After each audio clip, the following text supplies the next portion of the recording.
So when you're looking at yourself and your programming and also your trauma and your suffering, you've got to understand that you're actually looking back generations into history. You're also looking at the culture and the nation that you were born into as well.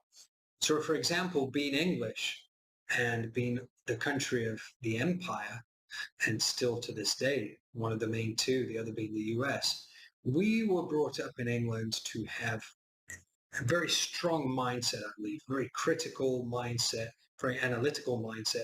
We were also brought up to follow orders and instructions. And we were also brought up to be disconnected emotionally.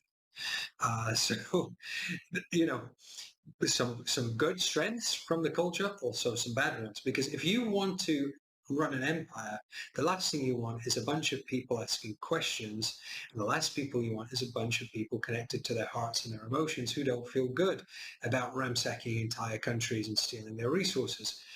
So when you understand the culture and the generations before you, and you're not just healing your own traumas, you're not just healing your own programming and brainwashing, you're healing generations before, puts your life in a whole new context.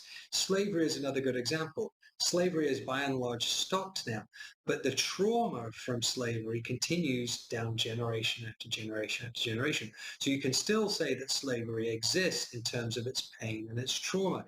But again, it's time for you to look at those things and say, okay, what can I heal?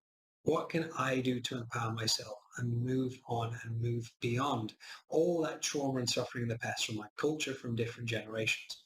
So understand that this is a huge, huge job, because you're not just trying to sort yourself, you're sorting a great lineage of power, trauma, suffering, whatever it is that's come through all of your ancestors and we pass to you right here and right now.